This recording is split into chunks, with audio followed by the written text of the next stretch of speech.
Hi guys, Ronnie here and welcome to the workshop. It's been around 4 weeks since I built up my new Factor Ostro VAM road bike, and now it's time for a little bit of review after around 2000 kilometers of riding on it. So let's just go straight to the bike and I'll tell you what it's all about. Okay, so this is what the bike looks like. You get more detailed shots and overviews in the build video. I've only changed a couple of details on it so far, but this I think pretty much is the final setup. So let's talk you through what works, what doesn't, and what are my impressions of the bike. So let's start with the front end first. The wheels, as I mentioned earlier, are the Head Vanquish 6s. I have two pairs of these. One is reserved for racing, the other one is for training. This is the older pair that I use for training. The tire is an S-Works Turbo Cotton 26mm. Very fast, very grippy tire. I didn't have any problems with punctures in the last 2.5 years that I've been using this, so they're staying. The head wheels themselves, fast, very stable, and match the nature of this bike completely.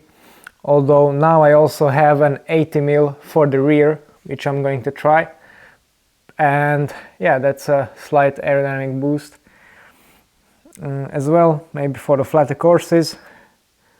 So yeah, maybe I will experiment with that one. So wheel wise, it's all well and good, tried and tested setup, nothing wrong there. Same things can be really said for a group set. This is a Shimano Dura Ace Di2 11-speed group set. It's brand new when I put it on this bike, but it's not the new 12-speed. The reason for that, as I said in the build video, is availability. I'm filming this in late March and the group sets I've ordered still haven't arrived. I haven't ordered any for myself because I knew this was going to be the case. I'm talking about the ones that I got for customers. Although they do start to appear on complete bikes, so maybe I will change eventually, of course I will, but as far as the performance of this group set, I can't really fault anything. And I have worked on the 12-speed version and there are some nice updates on it, nice little tweaks, a nice little evolution in general, but nothing groundbreaking in my mind. So yeah, we're sticking with this one. I also have the sprint shifters, which I really like. This is a thing that I was really missing when I was riding half a year basically on the open with mechanical shifting. So yeah, really happy with that. No complaints here really. Maybe just one slight thing is the cassette. Now this is the popular 1130. Sometimes when I'm riding around threshold, doing that kind of work on the flat, I do get in the lower range of the cassette, and here with the 1130 and also the 1128, Shimano for some reason chose to go and put a two-step jump right over here, and that can be a bit annoying at times because you do get to jump in between gears. In one you have cadence of, I don't know, 85, on the other one it's 95, so yeah, not great when you're at threshold, but it's a really rare occurrence and can be solved by using a SRAM red cassette, and I've done that on a time trial bike because that's what or where this problem really presents itself. On rolling terrain on a road bike, not really an issue. Then going further back, or well, not really that much. One thing I've changed is the Wahoo mount. Now this stem does have a faceplate mount for bike computers and it has its own dedicated setup, which is universal, so you can fit different kinds of inserts in there to fit anything from lights to Garmin's to whatever. But I went for a more sleek 3D printed little unit which perfectly matches the shape of the Wahoo element bolt that I'm using here, version 2. And yeah, just a neat little upgrade. possibly more aero, certainly lighter, and looks better. So that's one thing I've changed. The other thing I've changed just recently is the stem. Now originally I used the 130mm stem from the old bike, and it was fine more or less, but I did start to get back pain eventually in longer rides, so 4 or 5 hours in, as it wasn't really pain but more like a fatigue, and I mostly felt it after doing some longer descents where I was really tucked into this position. So I thought that maybe it's because I'm a bit cramped and the bike is a bit short, so I decided to put a 140mm stem on there, and it just fixed everything immediately. So now it's perfect really. This is of course not the very nice integrated black ink bar and stem that normally comes with this bike, but that still hasn't arrived, and I don't think I would use that at this point anyway, because firstly it's just a 120mm in the maximum length that they produce, so going from 140 back to that would be way too short. Secondly, there's the tilt on it, that's a 6 degree, this is a -12, so that would be taller as well, not ideal. And finally, I've been using this MV SES 35cm handlebar, and I really like how narrow it is. In fact, I would prefer it actually to be around 33, possibly 30 centimeters wide, but this is basically the narrowest commercially available bar from normal brands. I tried to get my hands on a Rebel Ultra bar, but that's not available unless you buy the complete frame set. But I might actually experiment with a brand called Spicotech. They make custom road bike one-piece handlebars, so that would be a cool option, but I need to spend a little bit more time on this one first. However, what I'm talking about here is my case, which is pretty extreme and possibly not suited for 99.9% of the users of general public. So unless you have special needs like this, then I really suggest just sticking with the original bar and stem. It makes it look a lot cleaner, possibly more aero, and it's just easier to fit. The hoses are routed all internally, and you don't have to end up manufacturing your own spacer and transition kit. So lots of headaches solved. Speaking of black ink,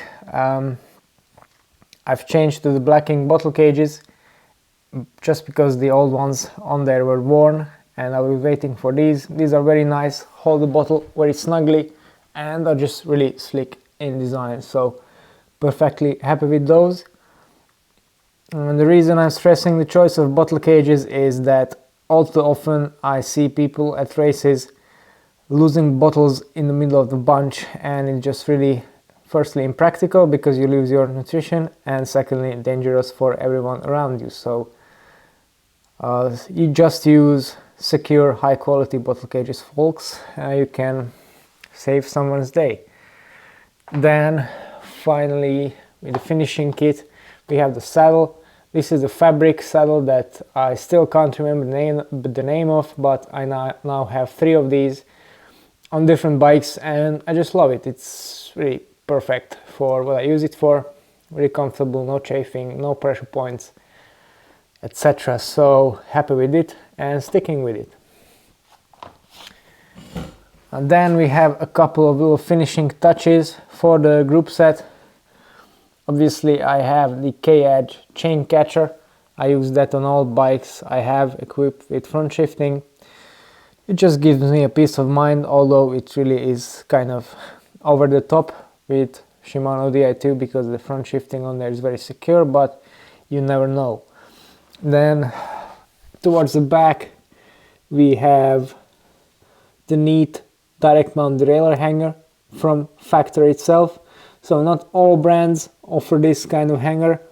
for their frames, which is a shame because it's really a much neater solution. As you can see, I've also used some shrink wrap to secure the cable or the wire going in there.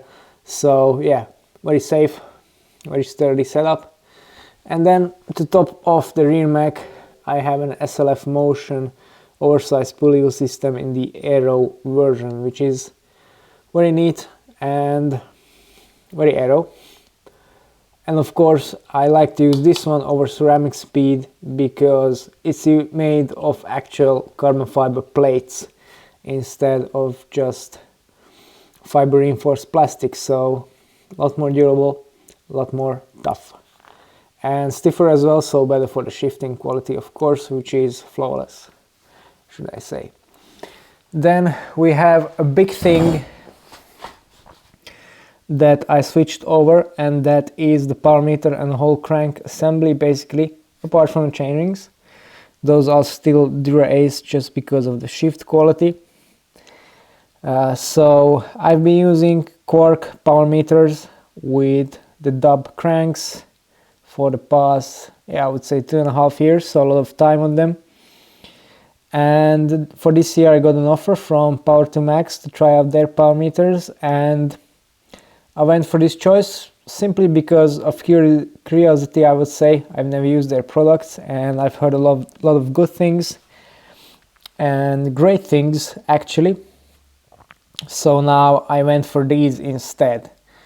And a couple of things to point out. So some people have been lamenting that I went for the Altu aluminum cranks from Rotor, and that it's a poor choice for a bike of this caliber, etc., things like that.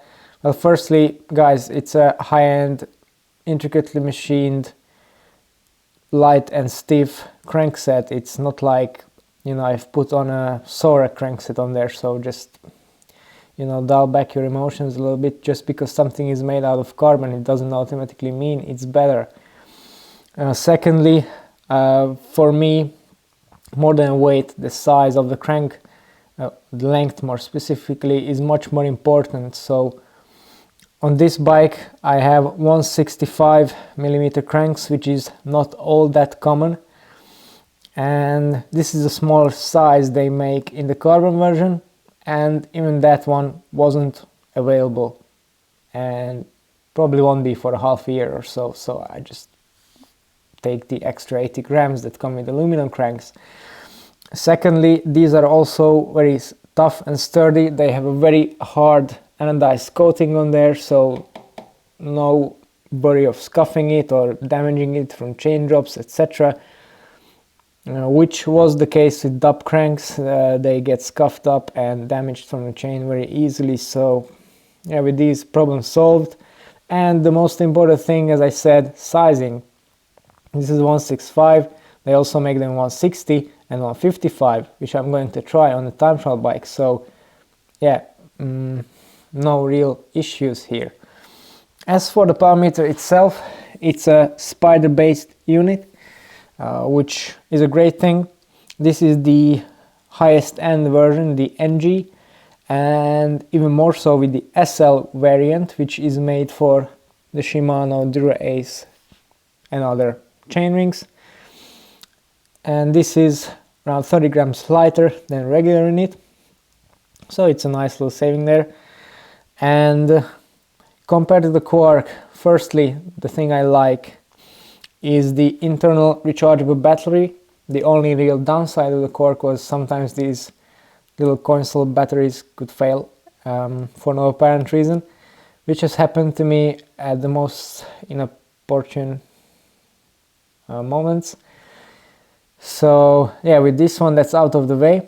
Of course, if you don't remember to charge it regularly, then you can still be stuck because you can't just replace the battery, but I prefer sticking to this setup. It's kind of similar, like you get similar dilemma that you get with Shimano and SRAM ETAP. Yeah, so anyway, I like this feature. And secondly, unlike Quarks, these don't need to be manually zero offset.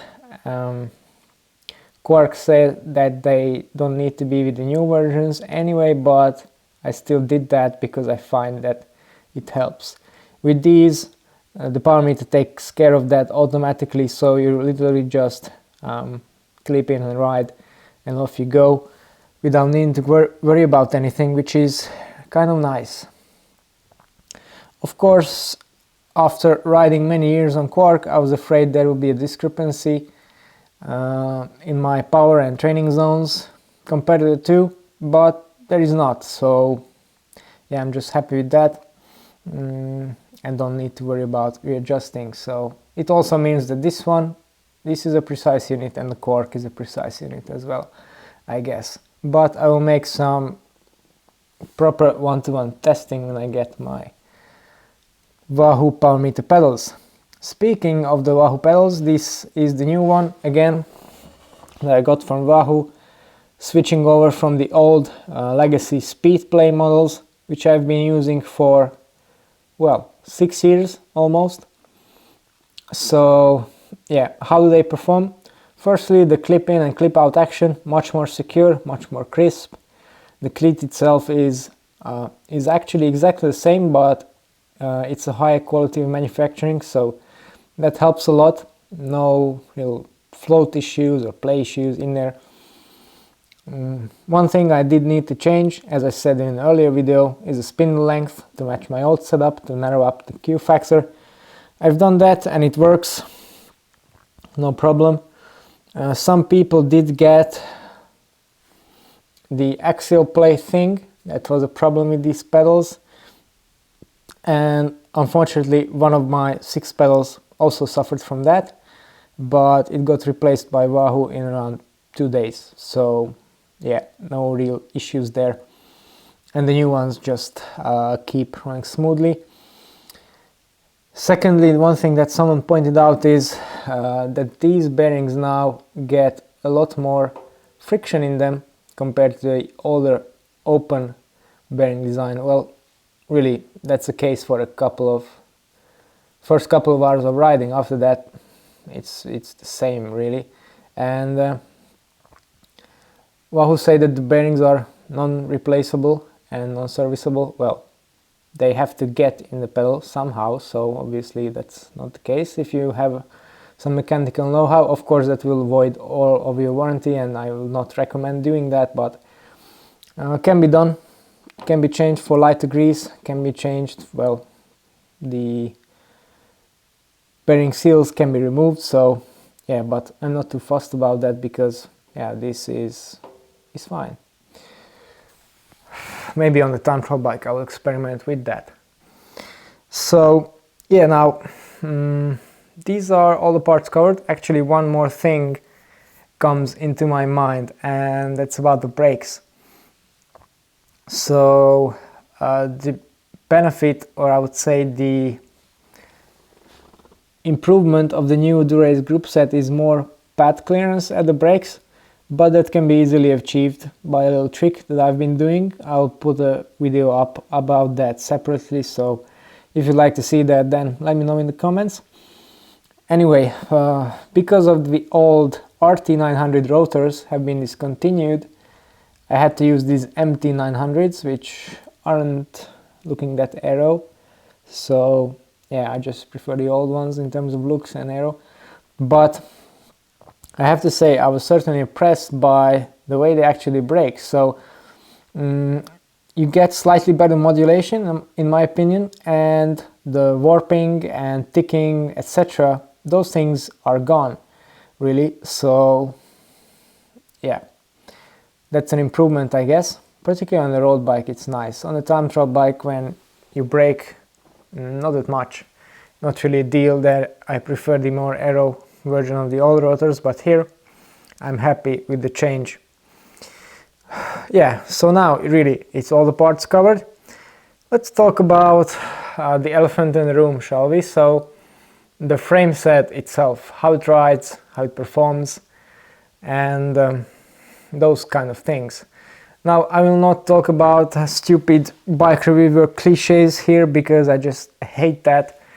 So let's just cut straight to the point. So the things I'm looking for in a bike are speed, first of all, and this bike is fast. I haven't actually done aero testing on this, or well, comparing to my old bike, but just from looking at the frame tube shapes and some empirical ride data, this bike seems to be faster than the old one.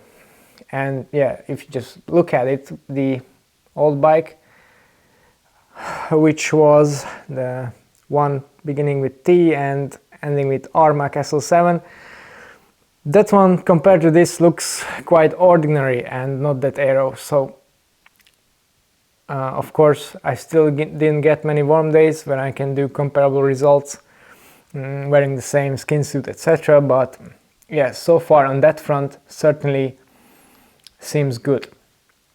Then there's the other factor, handling. Now this bike handles beautifully. It's a full-on race bike, aggressive geometry.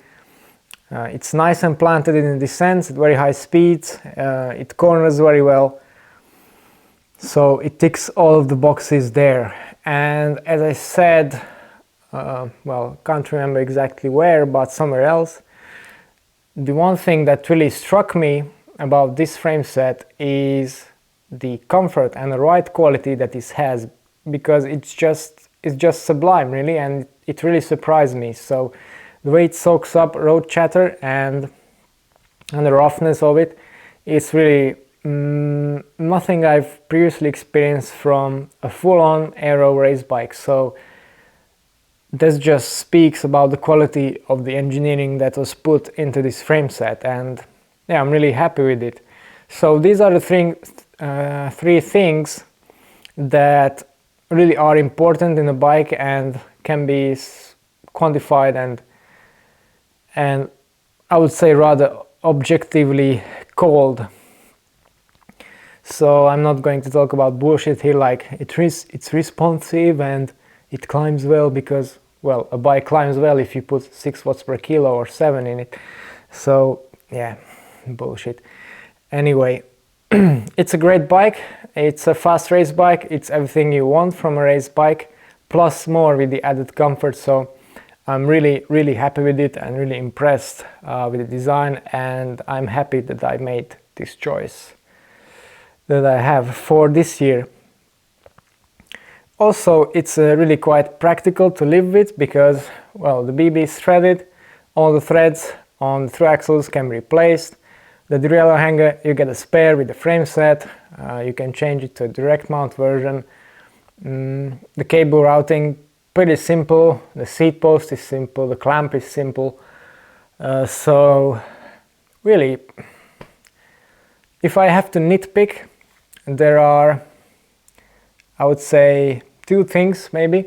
So the first thing, the wedge that secures the seat post is made of plastic. It's a hard, proper chunk of plastic, and I presume this is done to prevent people from over tightening and damaging the seat post, because that one has very thin walls and it's very light. But the downside is that the surface of this plastic is quite low friction.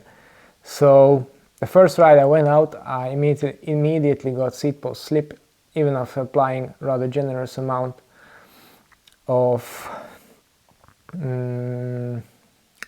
carbon grip paste. So what I've done is a pretty simple solution. I've just gone ahead and taped a bit of grip tape on there, and that solved it, and it's been problem free so far. So yeah, one thing I would suggest is changing the surface area that comes into the seat post into something with a bit of a rougher texture. That would help things tremendously.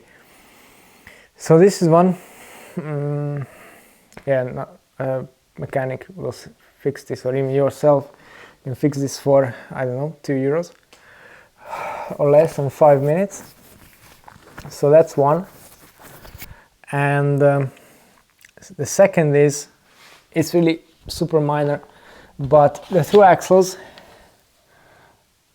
don't have a machined lip to stop the Allen key from going all the way, which I mean all the way inside, which makes them a bit harder to work on with one hand, for example, but really this is a super minor thing and a real nitpick.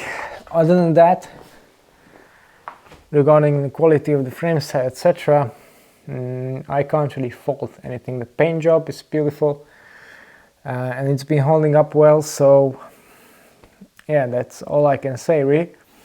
One other thing that appeared after installing the 30mm cranks.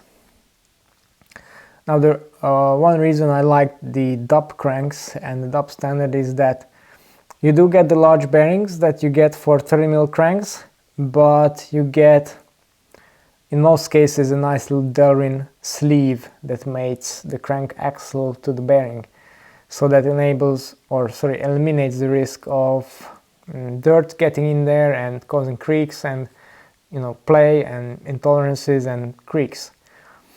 With the 30mm you press basically the crank directly into the inner race of the bearing, and because bearings and spindles are made to different standards by millions of manufacturers, you don't always get a perfect fit. The fit is actually very nice in this one, but under high load I do get a bit of a tick. It's things like this don't really annoy me, but it's worth pointing out. Some people are driven crazy by this, and it can be easily fixed by applying some bearing fixing agent,